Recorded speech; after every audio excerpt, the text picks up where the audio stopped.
This one habit decides your future. Most people ignore it. There are days when motivation disappears without warning. You wake up and the fire that pushed you yesterday is gone. The goal still exists. The dream is still alive. But the feeling to chase it has vanished. This is the moment where most people stop. Not because they can't continue, but because they don't feel like it. Feelings are powerful, but they are unreliable.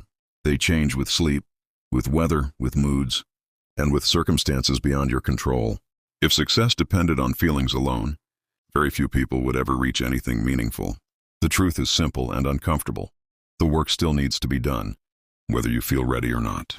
Every successful person has faced this exact moment, not once, not twice, but hundreds of times. The difference is not talent or luck. The difference is the decision to move forward even when everything inside says to slow down or quit. Discipline begins where motivation ends. It shows up quietly, without excitement, without applause. It doesn't ask how you feel. It asks one question only: what needs to be done right now? On those hard days, the task doesn't change. The responsibility doesn't disappear. The goal doesn't shrink just because your energy is low. The only thing that changes is your willingness to act. Most people wait for inspiration. They wait for the perfect mood, the perfect moment, the perfect burst of energy. But waiting creates delay, and delay slowly turns dreams into regrets. When you do what needs to be done despite not feeling like it, you build something far more valuable than results. You build self-trust. You prove to yourself that your word matters, that your commitments are real, and that your future is not controlled by temporary emotions. That single action, taken on a difficult day, carries more weight than 10 actions taken on easy days. Anyone can work when it feels good. Very few can work when it feels heavy. These are the moments that shape character. When no one is watching, when there is no reward in sight, when quitting would be easy and continuing feels hard. This is where discipline turns ordinary effort into extraordinary growth. Think about the goals you admire. The strong body, the successful business, the stable life, the inner confidence. None of these are built on motivation alone.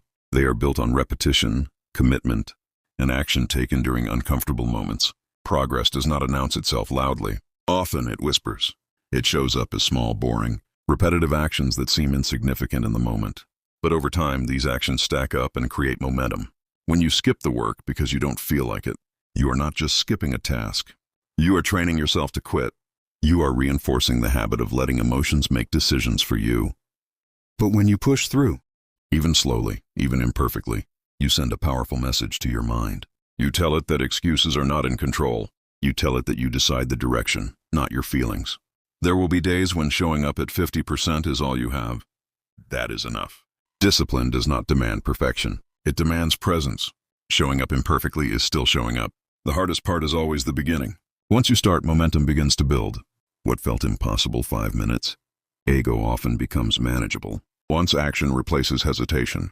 Discipline is not about being harsh with yourself. It is about being honest. Honest about what you want, honest about what it takes, and honest about the cost of not acting. Every time you act without feeling like it, you strengthen a mental muscle. That muscle grows quietly, but it changes everything. It makes future challenges easier and future discipline more natural. Over time, something powerful happens. You stop negotiating with yourself. You stop asking whether you feel like doing the work. You simply do it because that is who you have become. This identity shift is the real reward. Results will come. But the person you become along the way is what creates lasting success. A person who acts regardless of mood is unstoppable. Life will never be perfectly aligned. There will always be stress, fatigue, distractions, and doubt. Waiting for ideal conditions means waiting forever. The people who move ahead are not the most inspired. They are the most committed. They understand that progress belongs to those who act first and feel later. When you choose discipline over comfort, you choose freedom over regret. You choose growth over stagnation. You choose the future you want over the temporary relief of quitting. One day you will look back and realize that the moments you didn't feel like continuing were the moments that mattered most. They were the turning points, even if they didn't feel special at the time. Do what needs to be done, even when you don't feel like it. Not because it is easy, not because it feels good, but because your future depends on the choices you make today. This is how discipline is built. Quietly, repeatedly, one difficult decision at a time. Comfort is seductive. It whispers promises of rest, ease, and relief in the present moment. It tells you that you deserve a break, that tomorrow will be a better day to start. that there is no harm in choosing the easy path just this once. And in the short term, comfort delivers exactly what it promises. But comfort always sends the bill later. What feels harmless today slowly compounds into limitation tomorrow. The extra rest turns into lost momentum. The skipped effort turns into delayed progress. Over time, comfort doesn't relax you, it controls you. Long-term control is built on short-term sacrifice. This truth is not exciting, and it is not popular, but it is unshakable. Every meaningful improvement in life demands that you give up something now to gain something greater later. Most people misunderstand sacrifice. They imagine suffering, punishment, or extreme denial. In reality, sacrifice is simply choosing what you want most over what you want now. It is the quiet decision to delay gratification in exchange for freedom. Think about financial freedom. It doesn't come from spending whatever feels good in the moment. It comes from saying no to impulse, no to unnecessary comfort, and yes to planning, saving, and patience. The sacrifice is temporary. The control lasts. The same rule applies to your body. Comfort chooses the couch. Discipline chooses movement. Comfort avoids discomfort. Discipline leans into it, knowing that strength, health, and confidence are built through resistance. Every time you avoid discomfort, you teach yourself that comfort is your priority. And when comfort becomes the priority, growth becomes optional. This is how people slowly give up control without realizing it. Long-term control means owning your time, your energy, and your decisions. It means your life is guided by intention, not impulse. But intention requires effort, and effort is rarely comfortable in the moment. The path of comfort is wide and crowded. It is filled with distractions, excuses, and temporary pleasures. The path of sacrifice is narrow and often lonely, but it leads somewhere real. There will be moments when sacrificing comfort feels unfair, when others seem to enjoy life while you are grinding, saving, training, or learning. In those moments, it is easy to question whether the sacrifice is worth it. What you don't see is the future. You don't see the stress you are avoiding, the limitations you are escaping, or the freedom you are quietly building. Long-term control is invisible while it is being created. Short-term comfort gives you relief. Long-term control gives you options. Relief fades quickly. Options change your life. When you choose comfort, you are often reacting. When you choose sacrifice, you are deciding. Reaction hands power to circumstances. Decision takes power back. Control is not about domination or rigidity. It is about stability. It is about not being at the mercy of emotions, cravings, or external pressure. That stability is earned through repeated, uncomfortable choices. Every small sacrifice compounds. Waking up earlier, turning down distractions, saying no when it would be easier to say yes. These moments seem minor, but they stack into something powerful. People who live with long-term control are not lucky. They are intentional. They paid a price up front so they wouldn't have to keep paying forever. Comfort keeps you dependent. It makes you rely on external ease to feel okay. Sacrifice builds independence. It teaches you that you can handle discomfort and still move forward. This is where confidence is born. Not from praise or success, but from knowing you can do hard things without breaking. That confidence cannot be bought. It must be earned. There will be days when comfort calls loudly, when the sacrifice feels heavy and the reward feels distant. On those days, remember that comfort is temporary, but control shapes your future. Long-term control allows you to choose your pace, your priorities, and your direction. Without it, life chooses for you. The irony is that sacrifice eventually creates comfort of a higher level. Not the fragile comfort that disappears under pressure, but the deep comfort of security, capability, and self-respect. What you give up now is not lost. It is transformed. It becomes strength, clarity, and freedom later. People often say they want freedom, but few are willing to pay its price. Freedom demands discipline before it delivers ease. Sacrificing short-term comfort is not about living a miserable life. It is about building a life where comfort is earned, not borrowed from the future. When you consistently choose long-term control over short-term comfort, you stop drifting. You start steering. And a life that is steered with intention always travels farther than one that drifts with ease. In the end, the question is simple. Will you be controlled by what feels good now, or empowered by what serves you later? Rule 3. Control your time before it controls you. Time is the only resource that treats everyone equally, yet rewards only those who respect it. Every day arrives with the same 24 hours, and every day ends with those hours gone forever. The difference between progress and regret is not how much time you have, but how you control it. Most people don't lose time all at once. They lose it quietly. A few minutes here, an hour there, distractions that feel harmless in the moment. By the end of the day, the time is gone, and so is the opportunity it carried. When you don't control your time, it controls you. Your schedule becomes a reaction to notifications, demands, and other people's priorities. Instead of moving toward your goals, you spend your days responding to whatever is loudest. Control begins with awareness. You cannot manage what you refuse to notice. Many people believe they are busy, but busyness is not the same as productivity. Being busy often means your time is scattered, not directed. Time management is not about doing more things. It is about doing the right things. It is about choosing actions that move your life forward, instead of filling your day with activity that leads nowhere. Every goal you have requires time. Learning, building, improving, healing, creating. None of these happen instantly. When you fail to protect your time, you slowly starve your goals. Distractions are not accidental. They are designed to steal your attention. If you don't set boundaries, your focus will be rented out to anything that asks for it.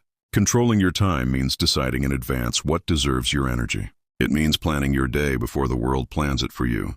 Without a plan, you are always late to your own life. Structure is not a prison. It is freedom with direction. When your time has structure, your mind has space. You stop carrying mental clutter because your priorities are already decided. Procrastination often disguises itself as waiting for the right moment. In reality, it is fear wearing a familiar mask. Time slips away while you wait, and fear grows stronger with every delay. Small decisions shape your relationship with time. Waking up when the alarm rings, starting the task instead of thinking about it, ending distractions when they have overstayed their welcome. When you respect your time, others begin to respect it too. Boundaries teach people how to treat your hours, your energy, and your attention. A life without time control feels rushed and heavy. A life with time control feels intentional and steady.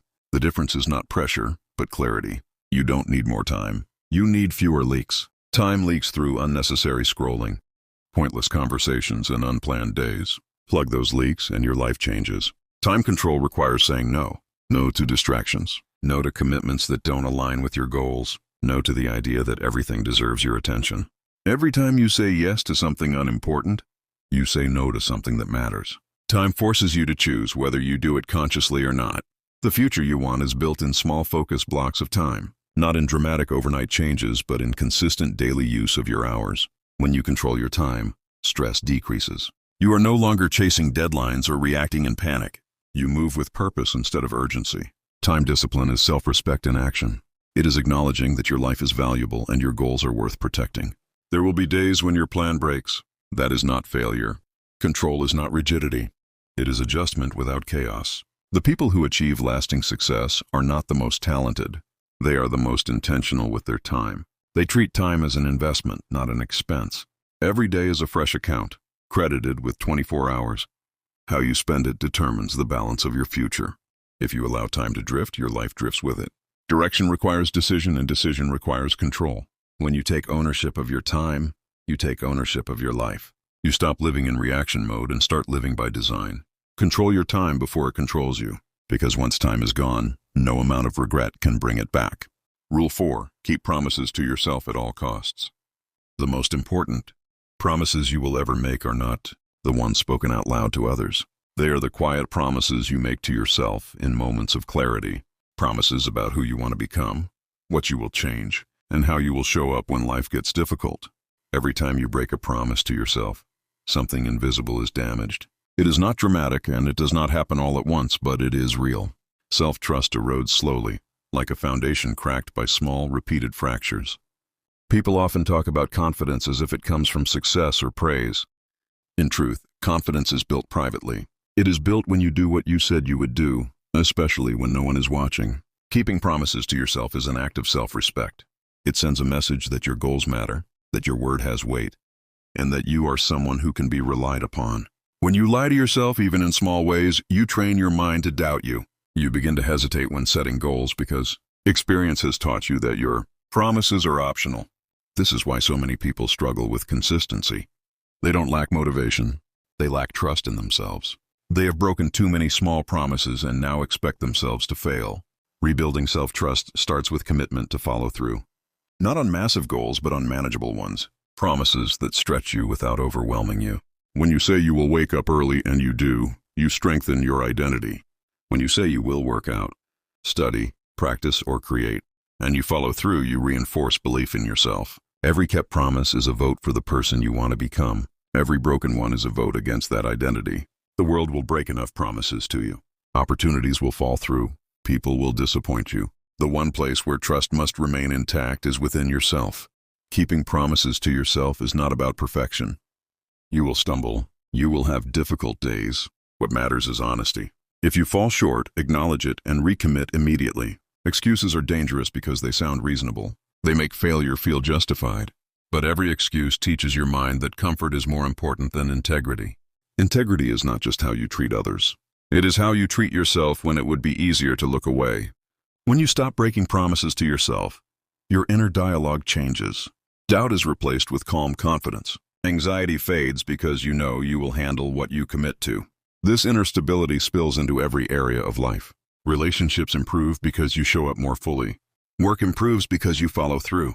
Goals become achievable because you no longer sabotage them. Self-discipline becomes easier when self-trust is strong. You don't need to argue with yourself. You already know the outcome because you have proven it repeatedly.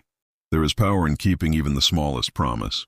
Drinking the water you said you would, finishing the task you planned, taking the step you committed to. Small promises kept daily create massive belief over time. That belief becomes confidence, and confidence becomes action.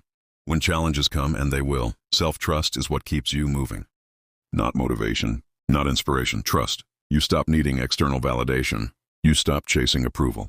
You already know who you are because your actions have shown you. The person who keeps promises to themselves walks differently. They speak with certainty. They move with purpose. They are not louder, just steadier. At all costs does not mean punishment or cruelty. It means prioritization. It means choosing integrity over comfort when the two collide.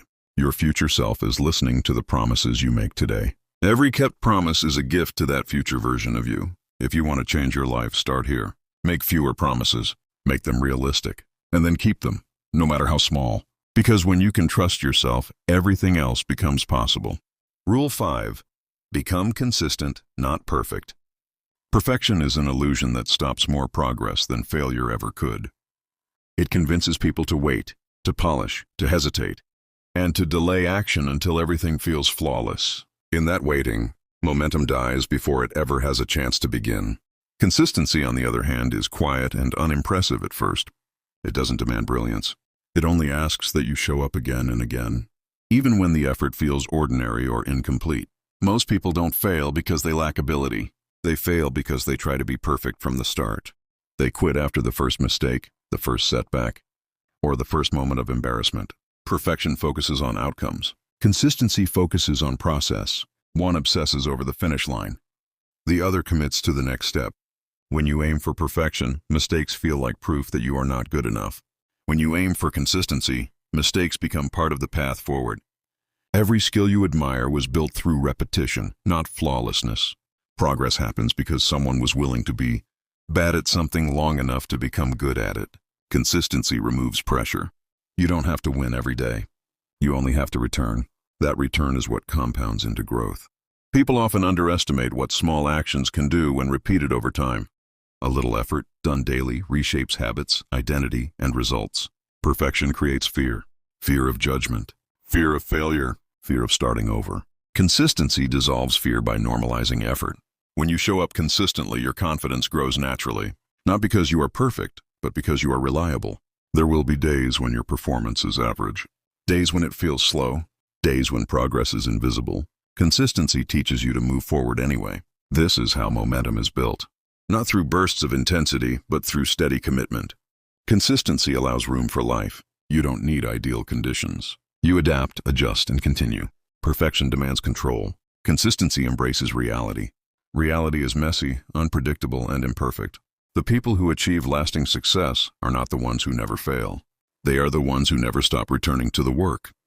Missing a day does not erase progress. Quitting does. Consistency understands the difference. When you commit to consistency, you forgive yourself faster. You correct course instead of giving up. This mindset transforms discipline from punishment into practice. It becomes something you do, not something you suffer through. Over time, consistency shapes identity. You no longer try to be disciplined. You simply are. Results become inevitable because effort is no longer negotiable. It is part of who you are. Consistency builds trust with yourself. Every return strengthens belief in your ability to follow through. Perfection isolates. Consistency connects. It keeps you in motion, in learning, in growth. When progress is slow, consistency keeps hope alive. When progress is fast, consistency keeps ego in check. The world rewards those who stay in the game longer than others are willing to. Consistency outlasts motivation. It outworks talent. It survives failure. In the end, perfection is fragile. One mistake can shatter it. Consistency is resilient. It bends, adjusts, and continues. If you want real change, stop trying to be perfect. Start trying to be consistent. Because consistency is not about doing everything right. It is about refusing to stop.